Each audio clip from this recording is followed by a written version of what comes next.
Good evening, guys. Hey everybody. We're here with another Sunday live video. This time we're talking about how much can you realistically expect to make as a new grad travel therapist. So we have tons of new grads and students that reach out to us interested in traveling, and that's almost always the most common question we get is how much can I expect to make as a new grad? Should I expect to make less as a new grad?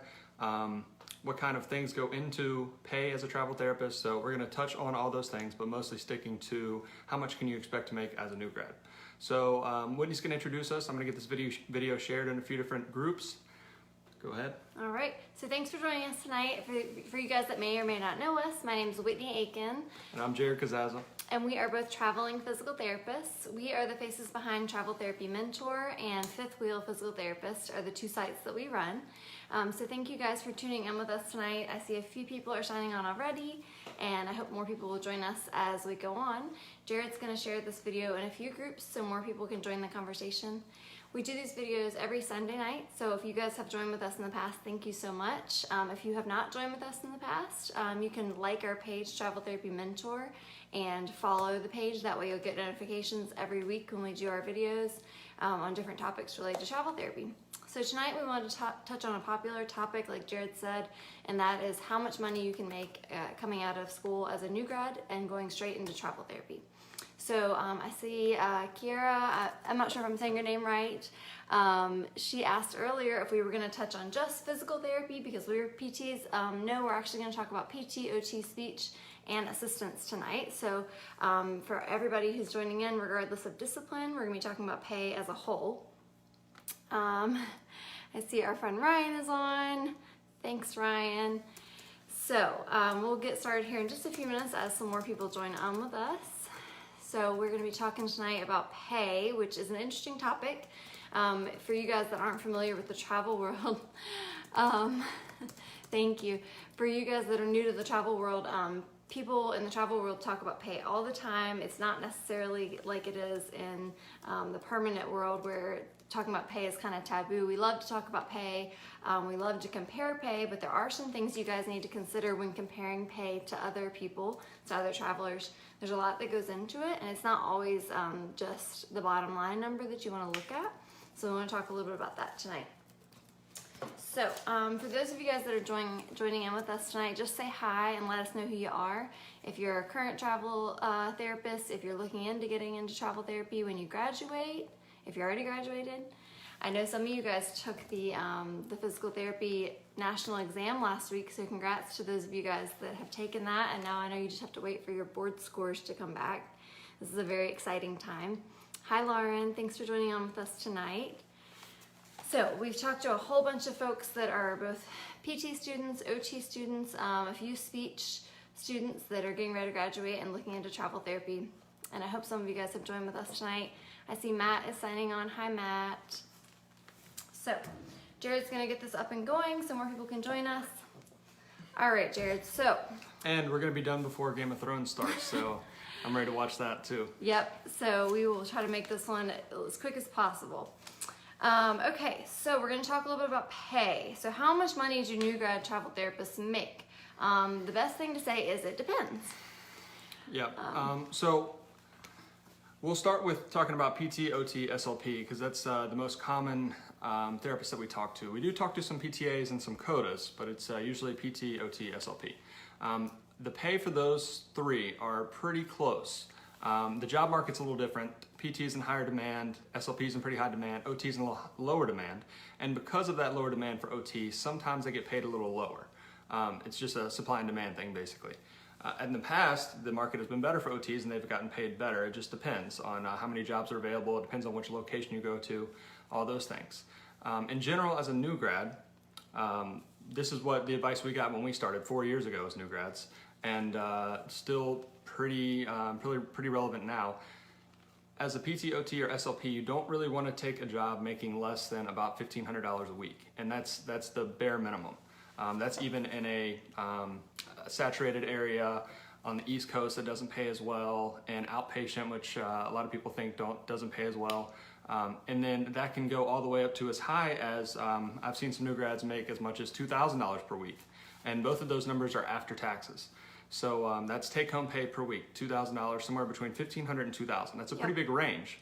But the reason it's such a big range is because there's a lot of variables. You could be on the East Coast, the West Coast, you could be in Alaska. Alaska pays really well because, not a lot of people end up going there. I mean, we eventually want to, and a lot of people want to do that eventually, but in the winter, it's not a really hospitable environment. The other big factors are setting. So home health always pays the best. Most people think that skilled nursing would probably pay pretty well, but in reality, skilled nursing is one of the lower paying travel settings. It's usually even lower than like hospital or outpatient.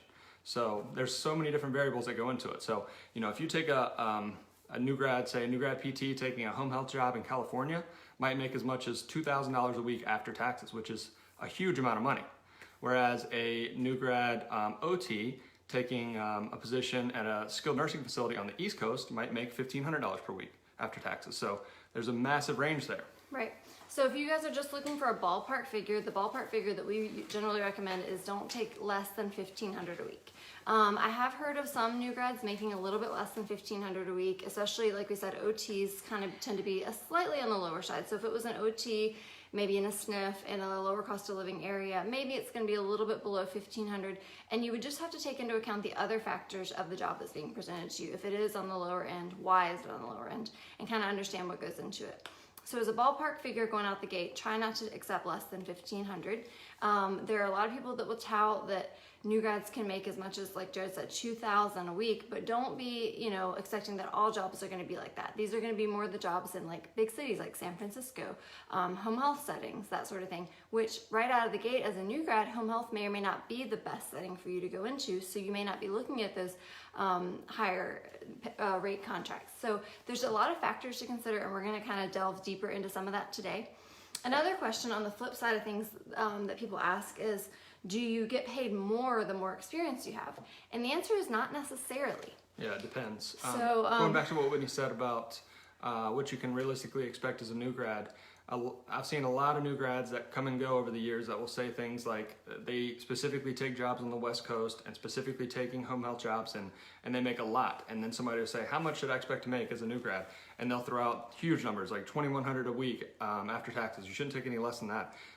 It's not realistic. It's specific circumstances that might be plausible, but there's a lot of circumstances all over the rest of the country that doesn't work, and a lot of settings that doesn't work in. So that's why there's such a huge range. And when people throw out those sensational numbers, it gets a lot of interest, and that's why they do that. So you just have to be careful with those people that throw out these huge numbers. You have to be, $1,500 a week after taxes is a huge amount of money, and $2,200 a week after taxes is a massive amount of money. So somewhere in that range, but you have to be careful listening to people that have limited experience, that have only taken 1 or 2 contracts, that have only taken it in specific areas. They don't have a full picture of what's possible or what's going on. Yeah, so there's 2 ends of the spectrum. First, don't get lowballed. Don't get super excited just to be making any kind of money, because when you come out of school and you haven't been making a paycheck at all, if somebody said you were going to be making $1,300 cash a week, you're like, wow, that's so much money. I'm so excited.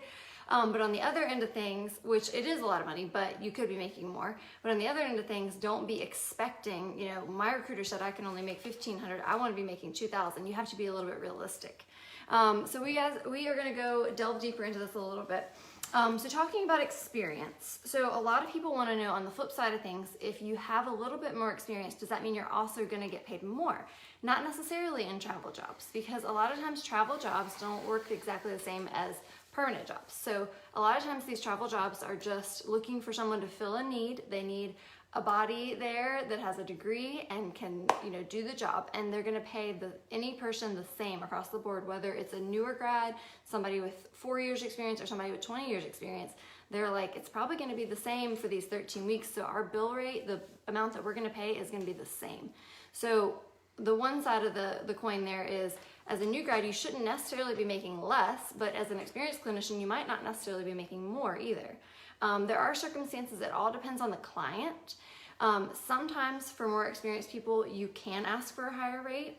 If you can make a good argument for yourself, like, I'm gonna hit the ground running, I have a lot of experience in this setting, I'm gonna be more productive, maybe they'll raise the rate a little bit. On the flip side of things, there are certain facilities that will say, they'll do the interview with the new grad and they'll say, okay, we can accept this new grad, but we can understand they're going to need more training and more of a ramp up time, so we might actually lower the rate. So in some cases, it is true that new grads will make less, but it's not always. It just depends very much on the facility and that particular contract. Yep, there's two situations where a new grad would make less. One would be that during the interview, the manager, the hiring person, gets the impression that you're going to need a lot of help, right? And that may or may not be true, but they might feel like you need a lot of help. And in that case, they might say, okay, yeah, we'll take the person, but we don't want to pay that original amount we were offering because we feel like, it'll be a while before they can have a full caseload. And if you look at that from the facility perspective, it makes sense. I mean, if I was a manager of a facility and I knew that I was taking a new grad and it would be, you'd have to slowly ramp them up, then I would expect to pay less as well. I mean, that's kind of a supply and demand type thing as well. And then on the other hand, sometimes a recruiter will also keep a larger percentage, or the company, they encourage this sometimes, will keep a larger percentage of the bill rate just in case the new grad doesn't end up being able to keep up with the requirements of the facility, right? So an experienced clinician, say you have 10 years of experience, they can be pretty certain that if they put that person in a facility, they're gonna pick it up quickly, they're gonna be able to meet the requirements, right? A new grad, some are wonderful, right? Talked to a lot of new grads that probably know more than me. So some are really, really good, but some do need more help.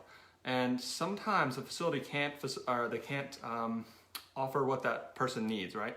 And they might end the contract early. Well, the travel company has put all this money into the ramp up and getting the person credentialed and getting them into the facility. So if their contract gets ended early, say after like 5 weeks, then they'll actually lose money on that contract. So sometimes they will keep a larger percentage just in case that happens.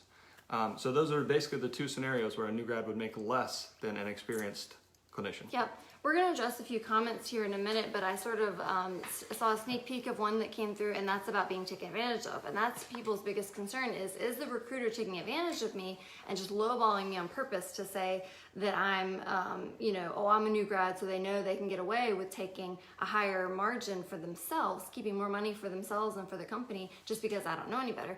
You have to get a feel for the recruiter to understand if they're trustworthy. The best thing to do is get recommendations from someone who's already worked with them, so you know that they're a trustworthy recruiter. They're not just trying to, make money off of you. But just because they end up keeping a higher percentage doesn't mean they're necessarily a bad recruiter. It just means that, like Jared said, they might have to account for the fact that a new grad might get canceled, whereas an experienced clinician may or may not have as likely of a chance of getting canceled. So I've talked to several different companies, not just one recruiter, not just one company. We've worked with several that have said, yeah, that kind of is their company policy to keep a slightly higher margin for some new grads if they feel like, we're putting all this money into credentialing and getting them set up into the job, and they're not going to be able to recoup those costs if they get canceled after 3 weeks because they can't maintain the productivity. Yeah, but with that being said, that still does not mean that you should make less than $1,500 a week. So that's kind of our hard line that we tell no one to take less than that. And along the lines of getting taken advantage of, we have tons of new grads that are getting job offers, getting pay packages sent to them. And we'll look at those pay packages and sometimes we'll be like, hey, is this something I should accept? We see sometimes as low as like $1,200 a week or $1,300 a week after taxes. That is way too low.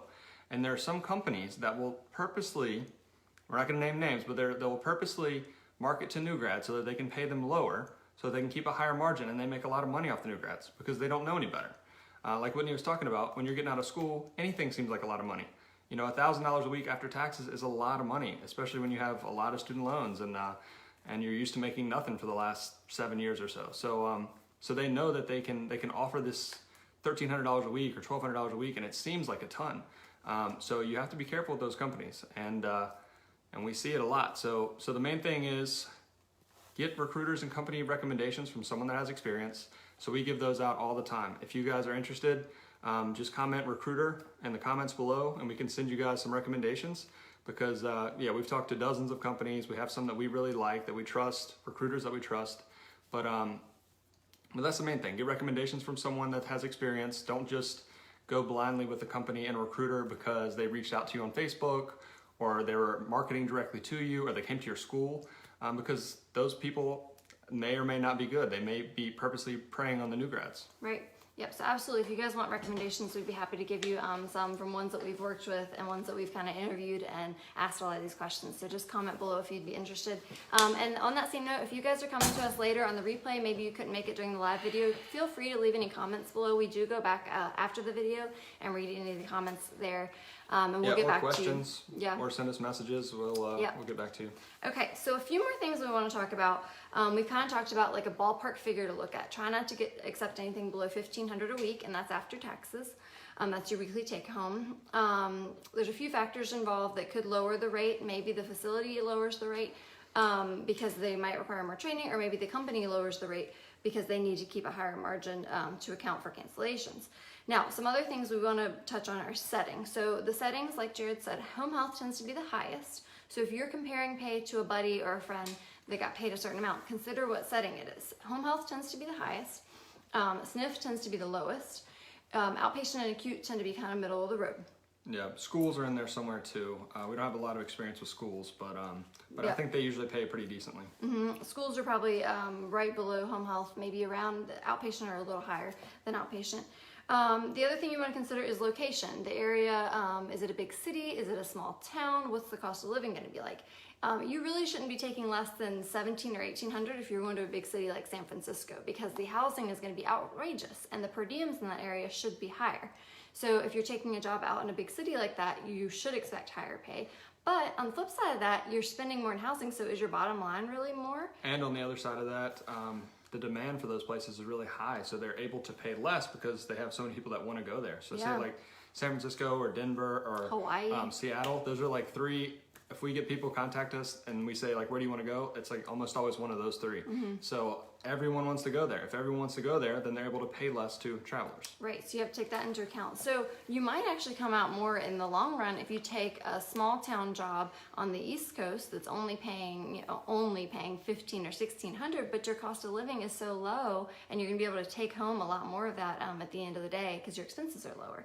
So those are just some things to think about when you're talking about the highest pay. So it's not always just one number you're looking for, but there is sort of a threshold. You want to try to get above $1,500. Anything past that is great, but also take into account, expenses versus the amount that you're getting paid. Some other things we want to talk about are the size of the company that you're working with. Okay, and how this impacts your pay. So there's a lot of different travel companies out there, and they all have their pros and cons. So if you're working with a really big company, there's a lot of pros to working with a big company. Maybe they're going to have more job options for you. Maybe they have some really great benefits that some of the smaller companies don't have. But then maybe they have a higher overhead. So overhead means, what are their upkeep costs? What do they have to put out to pay all their employees and pay for everybody's percentage of their insurance that they have to pay and all that kind of stuff, your portion of the taxes. So if you work with a higher company, a bigger company, sometimes they keep a higher percent of your pay package. So you may not get these huge pay packages that you'll see with a smaller company. On the flip side of that, if you work with a smaller company, they might have a lower overhead, so they might not have to keep as much of the money, so they can give you more of the money from what the bigger percentage of what the facility pays them. Yeah, but they might have less jobs. They might have not as good benefits. So there's a give and take there. And that's not always a foolproof thing. We work with some small companies that have great benefits. It's just there are certain pros and cons to different things. Maybe they don't have as many exclusive jobs as the big companies. So you want to take into account all of that when you're looking at pay. And you also want to take into account what's most important to you. Like I just recently was speaking with someone who ended up accepting a job that was a little bit below $1,500 a week. And I advised her and I said, really you should be making at least $1,500. This is a little bit low. But she said, it fits this criteria. It's in the place I need to be. It's the dates I need it to be. It was a little shorter contract. She needed like a 10-week contract. They were able to accommodate that. It was new grad friendly, and it just worked really well for her. And she was like, what's the difference if I'm really making $1,450 a week at this job versus $1,500 at that one that's not a great fit? And I was like, if it meets all these other things, pay's not always the most important thing. You just want to be educated about it and understand what goes into it before you make a choice. Yeah, there's a lot to be said for finding a really good fit for you, especially as a new grad. So if I was a new grad and I could make, say, $2,000 a week, at a skilled nursing facility, for example, even though they don't pay as well, or I could make $1,600 a week at an outpatient facility and I'm more comfortable in outpatient, then I would probably take the lower job and go into a setting that I'm more comfortable with as a new grad, right? So there's so many variables that go into it. Yeah, so that was just something I wanted to touch on. So one thing I sort of mentioned was a shorter contract. This could impact your pay. So from the rate, what's called the bill rate, which is what the facility pays the travel company, might not be different. Okay, so maybe the facility is going to pay the travel company $70 an hour, and then out of that $70, they take their percentage, their margin off the top, and then pay you whatever your weekly pay is going to be. So that might not change, but if you're accepting a shorter contract, the company might have to account for like your licensing up front or your credentialing up front across 10 weeks instead of across 13 weeks. So now they've had to take a larger percentage of your whole pay, so that would drive your weekly down. So that's something to think about, is what's the length of the contract. Standard is 13 weeks, but if it was shorter or longer, that could also impact how much money they could give you. Something else to take into account is there a longer training period? We've heard of some home health companies giving people a 2-week training period, but maybe the facility says, since your traveler is going to need this 2-week training period, we're not going to pay the same rate during the training period because they're not being productive, right? So maybe across the whole 13 weeks, they have to account for those 2 weeks of lower pay and then divide it out, and that makes your total pay lower. But you're getting free or included training that will build your skills in the long run. So that's something to consider when it comes to a pay package. Yeah, that can be valuable. Yep. You want to talk about this one? So something that I do want to talk about before we go too far into this is exactly, I want to drill home how the pay works, because this is something that I find is really confusing, especially for students or new grads, because everyone they've ever heard their whole life talks about pay in terms of pre-tax amount or salary amount or hourly amount. So, you might hear someone say, oh, how much do new grads make per year? And you'll get a range, permanent jobs, a range of maybe 65,000 to 85,000 or something like that. Travel pay doesn't work that way. So it's a little bit confusing. And I find that people, they get sometimes discouraged about travel because they don't understand how things work in terms of after-tax pay, if that makes sense. Right.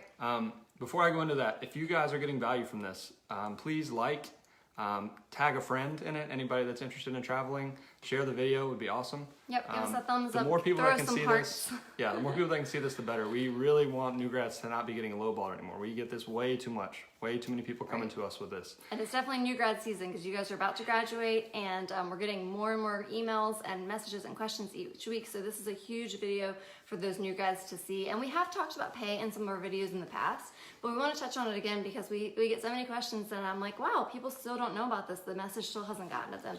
So we want to talk about how pay works. Okay, so what I was talking about there, after-tax pay. So that's net pay. So when I say $1,500 a week after taxes, that doesn't sound like that much, because if you take 50 weeks, multiply 1,500 by 50 weeks, that's 75,000. That doesn't sound like that much. But you have to remember that this is after taxes. So a classmate, say, that might take a job for 70,000. They say they're making a salary of 70,000. They have to pay taxes on that. So what they're actually bringing home is probably closer to $1,000 a week after taxes. So in that case, say they're making 70,000, bringing home 1,000, and you're a new grad travel therapist making $1,500 a week after taxes. You're making 1.5 times as much as them, right? So even though that number doesn't sound huge, it's because we don't talk about travel pay in terms of gross pay. It's all net pay. And no one else in the whole world talks about their pay, well, not that I know of at least, talks about their pay in terms of net pay. It's always salary amount, which is gross, or hourly amount, which is a gross number. Right, so I'm gonna pull out the calculator real quick. We've done this before, but for some people who are not numbers people, I'm just gonna run through this calculation with you real quick to make what Jared's saying a little clearer. Okay, so if you were a new grad therapist, say a PT for example, we're PTs, so we'll just talk about PT because that's what we understand the most, but if you're a speech therapist, if you're an OT, PTA, or CODA, you can apply this to your situation. Say your friend who's a PT goes into an outpatient job and their salary is going to be $70,000 a year. Okay, $70,000, and then this is going to be backwards. $70,000 a year. Okay, that's gross pay. Your mom, your dad, your neighbor, everybody talks about salaries and gross pay. This is before taxes. They make $70,000 as a salary. Okay, now you're going to divide that by 52 weeks a year. That means they would make a gross salary of $1,300 a week. $1,350 a week for 52 weeks a year. Now you have to subtract out how much gets taken away in taxes. So what, about 25% or 30% usually? Yeah, so you have to pay state taxes, federal taxes. Depends on how much you're contributing in 401ks. There's a lot of variables there. What state you live in, You have to pay your FICA taxes, which are 7.65%. So there's a lot of variables, but I would say in general, somewhere between probably 20-25%. Okay, so let's subtract 25%. So I'm gonna multiply $13.50 a week by 0.75, which is how much you would come out with. So the number here is 1,009. So roughly $1,000 a week is what your peer who's working a salary job, $70,000 a year, is making about $1,000 net per week. So I hope that makes a little more sense. So that $1,500 a week number that we say you should not go below is the equivalent of a gross pay of somewhere around $110,000 a year. Yep. So that's a lot of money, especially as So you have to convert it the opposite direction. So if you just take $1,500 a week that we're recommending and multiply it by 52 weeks, you say, well, that only gives me $78,000, but you forgot about the taxes. You'd have to add back in the taxes and do some reverse math that Jared's super good at. I'm not so good at, but we've done it before. Would you say 110,000? We think. It's hard Let's though run it because real quick. when you have a gross pay, the tax rate's higher. So if you were making $110,000 a year, actually you'd be paying probably 30 or 35% taxes on that. Okay, so it's not exact, but let me just show you. 110,000 would be 110,000 divided by 52 would be 2,100 gross a week. Probably multiply by like 0.65 or somewhere in there. Multiplied by 0.65 would be 1375 a week. So it's actually, but no, we did 75 before, but yeah, so taxes, 0.7. I don't know. Anyway, yeah, so it's So it's roughly, complicated. it's more. So people will kind of like not understand that sometimes. They're like, well, I make, my friend makes this amount. And also keep in mind that salaried people get paid on the 2-week mark, not the 1-week mark. So you have to take into account what their paychecks are on a 2-week mark versus a traveler's paycheck is on a 1-week mark. Yep. Okay. So something else that might affect your pay is a 40-hour guarantee. So this is something that we always recommend. We've been traveling for 4 years now. We've never taken a contract that didn't have a 40-hour guarantee. It's very, very helpful, and it's one of those things where, so say like for us, most of the jobs we've taken are through a company that will pay us even if the facility's closed for a holiday, which means basically even as travelers, we're getting paid for holidays, which is really, really nice, especially, December, January timeframe when there's Thanksgiving, Christmas, New Year's. I've gotten paid for those holidays a lot. Sometimes, not all contracts do this, so you have to ask. Yeah. So anyway, the 40-hour guarantee means that even if the census is not high enough to have you there for the full 40 hours, they'll still pay you for 40 hours. So say you're working in a skilled nursing and the census is really low, you only worked 32 hours, you would still get paid for 40 hours. So the facility in that case might not be willing to pay as much because they're taking more risk with guaranteeing that 40 hours a week pay, right? Does that make sense? Yeah, and so something else to look at from this perspective is, okay, you get offered a contract and they say, okay, your weekly take home would be $15.50 a week. And you said, this is great. This is exactly what Jared and Whitney recommended. This is what my peers say. This is great. It sounds good. They're going to pay me $15.50 a week after taxes. But then in the contract and the fine print, it says, but we're only going to guarantee 32 hours. And then you get signed up in your contract, you get to work, and they're cutting your hours back, and you're not working 40. Well, your salary or your weekly pay was based on 40. So now you're only getting 32 hours worth of your $1,550 a week. So you're not actually getting paid $1,550 when you get your paycheck each week. It's lower than that. So you have to keep that in mind. These 1,500 or more numbers are based on 40. So you really want to try to get that 40-hour guarantee in your contract whenever possible. Now, sometimes it's not possible. Some facilities just won't do it. But in that case, you want to try to push your recruiter like, I need to at least get 36 guaranteed, and I need to get that rate a little higher so that if I'm making a range of, okay, my highest is going to be 1,600, but then if I only get 36 hours, maybe it's 1,450 or whatever it might be. So if that's the case, you kind of have an expectation for budgeting and planning, knowing, okay, at minimum, I'm going to bring this home every week, but at maximum, I'm going to bring this home every week. Yeah. If you guys have any questions, I know a lot of that stuff is pretty complicated. We probably didn't do a great job explaining it. So if you have any questions or you want us to clarify anything, ask them in the comments. We're still going to go back to the beginning and answer all those questions that were up there. Yep. So at the end, we'll go through all the questions. But Yep. So if you have any burning questions, just comment below. And if you want to talk more after the video, we can always message back and forth or even set up a phone call to explain things a little bit better. There's also a lot of great information and resources on our website, traveltherapymentor.com, that talks about this kind of stuff. So yeah, and in terms of financial aspects, The website that I write on a lot is fifthwheelpt.com, and I've written tons of articles about travel therapy pay and taxes and all kinds of things on there. Yeah. So Sometimes it's hard to understand pay. It's definitely hard for me to understand numbers in a verbal amount. I need to see it written out. and we'll put a link to an article I wrote about pay in this video too, so you can see it written out. Okay. So we've talked about some factors that might affect your pay, such as the setting you work in, the location, the cost of living for that area, the size of the company you're working with, how big of a margin they're taking out, whether or not the company guarantees 40 hours on your contract, if there's a longer training period built in, how might that impact your pay, if it's a shorter length than the 13 weeks, how that might impact your pay. Now, the other thing I want to talk about is looking at a pay package as a whole. So you're going to get this weekly take-home number, but sometimes there will be other reimbursements that are listed separately in your pay package. Every company does it a little bit different, but you want to take into account if the company separates out reimbursements. For example, they're going to reimburse you for the cost of your licensing, which could be really big. Like if it was California, that could be about $500. If it was Virginia, maybe only $250 or something. So they're gonna give you this separate amount to pay for your license. That's awesome, but that might also decrease your weekly pay. They might also give you a separate payment for relocation fees, which is like your cost of getting from A to B, whether that's a plane ticket or your mileage to drive from home to your travel assignment in the Midwest or wherever it is. So if they're giving that as a separate fee, you need to account for how that might impact your weekly.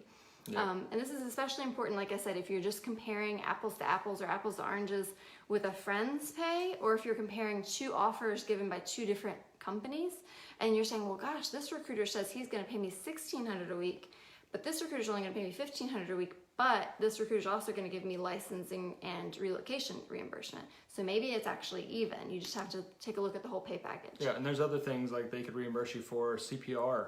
We had to get our CPR renewed, and I think that was like $75 or something. So they might reimburse you for that. Reimburse you for a background check sometimes if you have to pay for that out of pocket. Drug tests, if you have to pay for that out of pocket. There's a lot of different things that can be reimbursed, and if you add all those in, sometimes those reimbursements will add up to $1,000 or more, or $1,500 or more.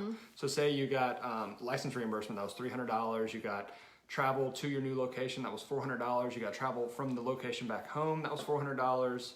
And then you got reimbursed for a few other things. So that might be $1,300 or $1,400 in reimbursement that you got. So you have to think that comes out of the pay package somewhere. So just be mindful of that when you're comparing pay between two companies or between you and someone else that's a traveler. You have to think about everything that was given to you in terms of pay. Right, and then this doesn't really impact just a job-to-job basis, but something we did a different video on was what other intangible benefits does a company offer? And if you're comparing two pay packages or two job offers, you also want to consider just some other factors. We work with one company that offers a certain amount of PTO each contract. So you have to think in their overall margins, they have to account for offering this PTO. So maybe your weekly is just a slightly lower because each contract you get one free day paid for. Maybe the company offers 401k with 401k matching. Well, they have to account for that somewhere in their margins. They might offer CEU reimbursement. Yep. We just took advantage. Our current contract, they give up to $300 CEU reimbursement per contract. So if you worked with them for 4 contracts in a year, that's $1,200 in CEU reimbursement, which is a pretty significant amount. So you have to think of that as part of your whole pay package as well. So there's a lot of things that go into it. I know it's a lot to absorb, and we've written these out in different articles. If you guys want us to share them, we definitely can. But there's a lot of factors, and there's some ballpark figures you want to look at, but you definitely want to take into consideration all the factors as well. So let's go ahead and go through a few questions that we've got here. That's most of what we wanted to talk about. So if you guys have questions, please comment below. We'd love to hear from you. Hey Ryan, underwear. Where do you make more than $1,400 a week? Okay, so got a few questions here. Okay, why does home health pay the most? Because the reimbursement rate for home health is really high. Permanent jobs too, you get paid really well in home health. I just saw, I think it was yesterday, the average pay, I think for PTs in home health and permanent jobs is almost $100,000 a year compared to outpatient, which might be around $75,000 or $80,000. So that's reimbursement rates. If they reimburse higher for you seeing the patients, then the company's able to pay you more. So that's the main thing. Yep, so you're going to see that across the board, home health being higher, all disciplines. Okay, How common are hospital jobs? Which settings are the most common? Hospital jobs are, I wouldn't say the most common. Middle of the road, I'd say. Yeah. So the most common are going to be skilled nursing, almost always is the most common, followed by home health. And then for PTs, outpatient is probably the third. And then acute care and inpatient would probably be fourth. And then specialty areas like pediatrics or neuro Schools. rehab or things like that tend to be a little less common. So if you're looking for a specific like neuro outpatient, peds outpatient, inpatient rehab, like specialty things like that are a little less common, but we do see them some. Yep. Okay. Hi Kim. Kim says, so happy that you guys are teaching about having standards with pay as a new grad. Employers pay low because people will accept it. Imagine what would happen if we banded together and rejected disrespectful pay. That's a good point, Kim. That's exactly what we're talking about with the new grads that come to us and they're like, hey, is $1,200 a week good? They'll take advantage of it if you can, so be careful with that. Yeah, we just recently posted something, and one of our friends that's a PTA was saying that he's actually made as much as $1,400 a week in home health as a PTA, which is how much some DPTs are getting offered, who have a significant more schooling, education, and debt as well.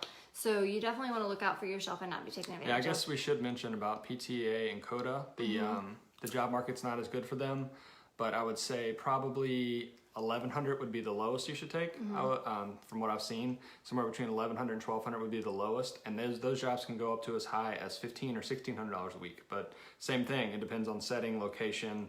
The ones that pay really well, $1,500 or $1,600, are the ones in California or home health where people are getting paid. I'm not sure about 1,600, maybe 1,400 to 1,500, but okay. But yeah, I'd say middle of the road is somewhere around 1,200, 1,300 a week for PTA and CODA. Yep. But again, they are less common right now. There's not as many jobs nationwide, so you really have to not be as picky, and you have to move around a lot more to find those CODA and those PTA jobs. The most popular jobs are speech and PT, followed by OT, and then PTA and CODA. Yep. How do you guys negotiate for higher pay? What do you say to a recruiter when they lowball you to get more money?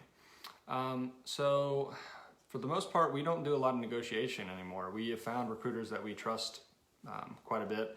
We are working with multiple companies, so we're getting offers from different companies, so we know what is reasonable. We have some recruiters that we worked with now that we know well enough that they tell us the actual bill rate that the company is paying them, which is something that most recruiters won't tell you. So we will know a lot of times how much the travel company is getting paid by the facility, and then we can obviously estimate what's a fair amount for us based on what they're getting paid, right? Knowing all the costs that they have as well. So we don't do a lot of negotiation. If we're working with someone that's paying us really low, we're just not going to work with them anymore. And I would say that's what you should do as well. If you're getting lowballed, you're getting offers of really low pay, then just don't work with that person. It's not worth it. They might come up, like if you give them an ultimatum, but then you never can really trust them because they'll, you don't know. So say they have a bill rate of $65 an hour, and they offer you $1,300, and you say you send that offer to us, and we're like, hey, that's really low. You go back to them and you say, hey, I talked to these other travelers that said that this is really low, and then they're like, oh, you know what? Actually, we could do $1,550.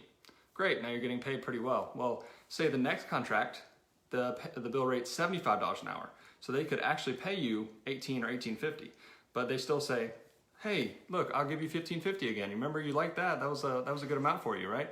And they'll do that stuff. So you have to be careful. Just work with recruiters that are trustworthy, that won't do that to you, basically. Yeah. So the best way to get to that point, like we have in our 4 years of working as travel therapists, is by talking to multiple different companies, getting to know the market in a certain area that you're looking for, compare what a recruiter A says to what recruiter B says, so you can determine whether, okay, this seems like about the same, like they're both saying about the same, but then also take into account, okay, is company A a bigger company or smaller company? What are their margins? That sort of thing. What are the reimbursements like? What are the 40-hour guarantees? All those things we went through. There's so many things. So you have just to kind of compare. start to get a feel for whether or not you're being lowballed. I know it is hard to determine when you are a new grad, but if you work with recruiters that have been, successful with other people, if you get recommendations from us or from other people that you know that have been travelers before and they trust them, then that, the fact that they've been, screened trained already and come to you recommended is a good sign that they're not going to be lowballing you, that maybe it just is a low paying job. Maybe it's a sniff and the rate is just low. So you just have to get a feel for it, whether your recruiter is trustworthy or not. And you're never going to know for certain. That's the thing. Even the people we work with, we don't know. They could tell us a number and say, hey, this company's only paying us $65 an hour bill rate. We don't know that's the case. There's no way for us to know. And they don't have to tell you. They don't, they're not obligated to tell you. And a lot of them don't feel comfortable doing that because they don't necessarily know you that well yet either. And so they don't feel comfortable giving you all the secrets and all the, and not necessarily secrets, but just like telling you the back end of things, because that's just how their company does things or whatever. But it just takes time to get a feel for whether or not you're being lowballed, basically. Yeah, but basically work with several companies, get recommendations, and you should be okay. Yep. Matt, we touched on this earlier. Matt says, any advice on how to avoid being taken advantage of by recruiters as a new grad? Any red flags to keep an eye out for that indicates they might be lowballing? Everything we just talked about, work with multiple companies, get recommendations. The red flag is if you say, hey, this is kind of low, is there any way you can pay more, like I was just talking about? And then all of a sudden they're like, okay, yeah, you know what, I can actually pay you $1,500 instead of $1,350. Like those big jumps, definitely a red flag, because chances are that's not coming from the facility, that's coming from the travel company. So they were probably trying to keep, say, 30% of the bill rate, but then when you say, hey, this is too low, then they say, okay, well, we can give you an extra 5%. You don't want someone that's doing that to you. You want someone that will give you a high pay package to start with. Right out of the gate, yep. Hi, Josie. Thank you for joining. And okay, we have another question here. If a company keeps a higher amount from new grads, at which point should they start giving the new grad more, like after the first assignment, second assignment, third assignment? There's no set rule here. This is all just kind of, we're just letting you know that's the way sometimes they do things, but that is a good point. At what point are you not new grad status anymore? That very much depends on if you've been working with that recruiter for a while. So the more they get to know you and your first contract was successful and you didn't have any problems, you didn't get cut early, you were able to keep up with the expectations of the facility, then hopefully by that second and third contract, they're knowing, okay, I can trust that this person I'm not going to lose money on them, and maybe I'll give them a little higher percentage. Yeah, that's really the key. If you're working with the same company, they get feedback from the facility.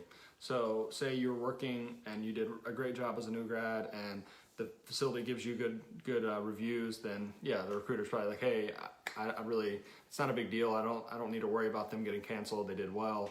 So it depends. But if you're switching to a new company on your second contract, they might still consider you a new grad because they don't know you that well. And to be honest, that's not every company. A lot of people will say, no, this whole new grad thing is a myth. They're just telling you that just to lowball you. But we have talked to some managers and higher up companies that are like, it's not because we're trying to lowball them, it's just we have a justification for doing it. And not all companies do it. Some people, some travel companies pay exactly the same for a new grad. Whatever the bill rate is, they're going to pay the same as this other person. And like I said, it makes business sense. If I was in that same position, I would do the same thing. There's a higher rate that a new grad won't be able to handle the workload. So of course you would keep a little bit more from each new grad to cover that. Yeah, higher risk. That new grad won't be able to handle the caseload or handle the demands or whatever. So you keep a little bit more from each new grad. I would do the same thing. So I understand that from a business point, and that's kind of how you have to look at it. It's not always that way. There are some new grads that come out right out making $1,800 a week in certain settings. So it just depends. But it shouldn't be like that long, especially if you're a good clinician and you show that you're a good clinician. Yeah, 2 contracts at the most, I would say, probably 1. Josie says $1,500 a week. What discipline is this? So $1,500 a week after taxes would probably be PT, OT, SLP on the low end. Like that's the bare minimum. Ideally, probably somewhere in the $1,550 to $1,600 range would be more realistic. And if you're working on the West Coast, maybe even somewhere around $1,600 to $1,700 a week as a new grad on the low end. So yeah, that's the low end. For a PTA, that would be probably the high end, or a CODA, that would be the high end. So for the low end for a PTA or CODA, probably somewhere 1,100 or so is what you're looking for as the low end. So several people asking for recruiters. If anyone else joining in here is interested in who we recommend, who we work with, send us, or just comment recruiter, and we can send you guys a message after this.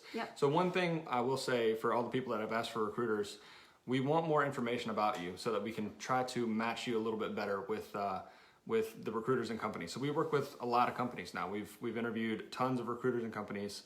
We have a lot that we trust. Not a lot, I would say like 6 or 7, right? So to narrow that down, we need to know more information about you. Like, is pay the most important thing for you? Is a particular location the most important thing? Is setting the most important thing? Is mentorship the most important thing? So there's some companies that do better with different types of people. So we'll send you a message and just ask for a little bit more information about you. So. Yeah, that's typically what I do at the end of every video. If you comment recruiter below, I'll send you a message afterwards. We'll have a conversation, talk about who you are. Are you a student? Are you already out of school? When will you be graduating? What settings and states are you interested in? So that way I can kind of get to know you and figure out which recruiters and companies would best suit you and offer that of what you need, what benefits you need, and the type of personality that you get along with, and all that kind of stuff. So if you commented recruiter, thank you. We'll just send you a message afterwards to look in your inbox. Sometimes when you get a message from somebody who's not your friend, it'll go to a special folder in your messenger Messages. that says message requests. So be sure to check that after the video. Yep. We're only 10 minutes from Game of Thrones, so we're going to be wrapping up soon. We're on a deadline. Do you think the compact will change the overhead fees for companies and so the person can get that money instead? Maybe, because not every state's going to join the compact. Realistically, maybe 30 to 35 states are going to join, right? There's going to be some that don't. Because look at the nursing compact. They've had a compact for a long time. I don't know how long it's been, but it's been several years, maybe a decade or more, and there's still states that haven't joined that. So there's always going to be some states that you have to pay for separately that the companies will have to reimburse for. But I would say, yeah, hopefully that will help. It will definitely make getting licensed in each place a lot easier. Yeah. So what she's talking about, what Margaret is asking about, is called the PT Compact. If anybody does not know what that is, if you are a PT, that's something for you to look into, or you're a DPT student. We wrote an article about this on Travel Therapy Mentor as well, if you want some information. So the PT Compact is a compact licensure that allows you, if you're already licensed in one state, your home state, and they're participating, then you would be eligible to get this compact license to work in different states. And it's going to make the licensing process quicker, easier, and cheaper. So my answer to that, Margaret, would be it depends on the company, because some companies take in their overhead to account for licensing from every single person's contract, and they just take that off the top in their margins. So for example, if this company A just takes out a certain percentage of everybody's pay, regardless of whether they need licensing or not, and they just put this into a budget for licensing, and then maybe, you know, you get a certain percentage taken off the top of your contract, but you don't actually need a license that time. So you're getting affected by the overall margins, the operating costs of that company, because that's how they budget for it. However, there are some companies that only allow for licensing from a particular bill rate for one contract. So that company doesn't account for that off the top for their margins. They only account for it on a case-by-case basis. So if you don't need a license for that contract because you're already in the compact license, then they can pay you higher on that contract. But it very much depends on the company. And these are some more in-depth questions that we recommend asking once you get to know a company a little better. In the beginning, don't worry about all this mess. Just get to know the recruiter, get a feel for their general benefits. But these are some questions we've delved in deeper and learned that every company does it a little different.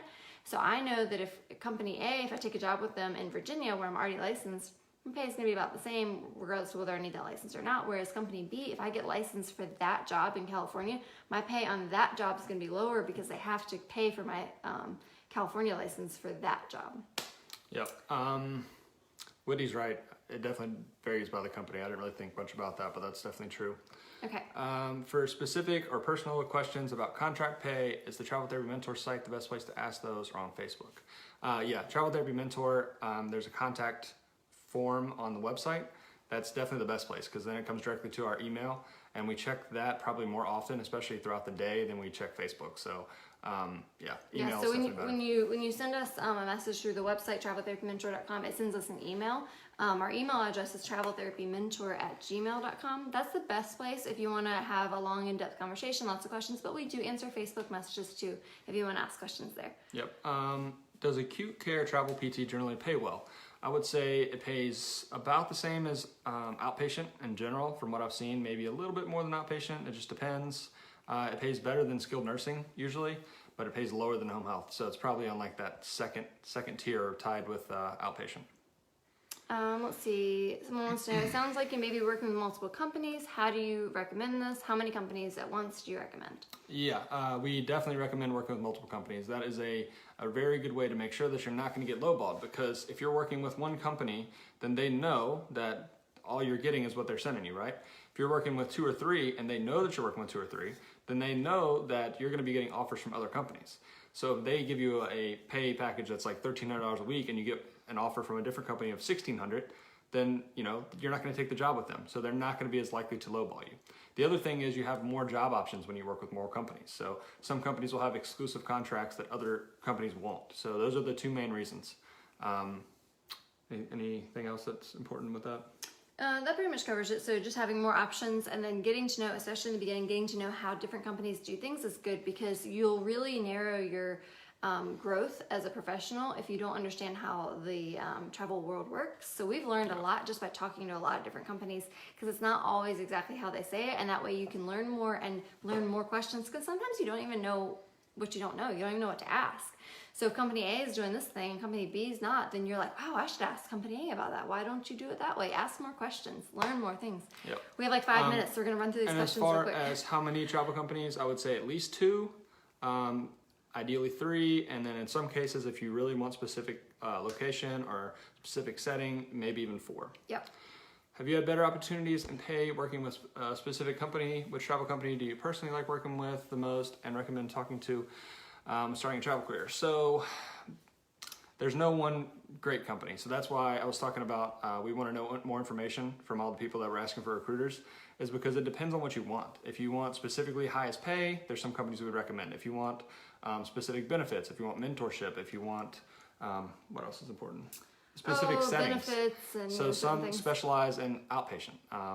And so if you want outpatient jobs, then you might want to go with that company. So there's no one good company. Yep. So and Lindsay, if you're interested, we can just send you a message after this and ask what your specific situation is, and we can send you 1 or 2 or 3 that are good for you. Yeah, that goes for anybody. We've worked with several companies. How risky is it for new grad to accept a SNF position where they are the only PT? Some mentorship is available, but nothing really set in stone. It depends on how comfortable you are in SNF. Did you have a clinical, at least 1 clinical, ideally 2 clinicals in skilled nursing? Then it might be okay. I would say I wouldn't be the most comfortable with that. I didn't have any clinicals in that. But yeah, if you had, say, your final clinical in skilled nursing and you felt pretty comfortable and you were able to do everything that was required, then you might be okay there. We generally don't recommend being the only PT in any setting for your first contract, just because... Or the only OT or the only speech therapist. Yeah. Just because it's nice to have someone to ask questions if you get in a situation where you don't know, whether it's ethically or treatment-wise or whatever. Mm-hmm. Typically, what % of bill rate does travel company keep? So I can link to an article I wrote on this specifically, but in general, it's somewhere between 20 and 25%. But it depends on the company. It depends on what they're keeping for profit. It depends on what all they cover. So I'll link to an article I wrote on that. But yeah, typically 20 to 25%. Just FYI, your Facebook messages always go to business section since Facebook has updated. Okay, I had no idea about that. So yeah, maybe check your business section. I didn't know that existed, so good to know. Yep. All right. Yeah, so that's all the questions we have right now. If you guys have more questions, you can comment below, send us a message, or send us an email through our website. We're going to sign off for the evening, so Jared can go watch Game of Thrones, and maybe some of you guys are too. If you guys got value from this, please like, share, comment, let us know. Next week, we're probably going to be talking again at Sunday, 8 o'clock. If you have any recommendations for things that you want to hear about, let us know. Tag a friend. If you want to share this information with any of your friends, just comment below and tag a friend. Let me know who you think might die in Game of Thrones tonight, if you're going to be watching. But yep, we'll see you guys later. All right, guys, thank you so much for tuning in, and we'll see you next week, okay? Take care. Bye.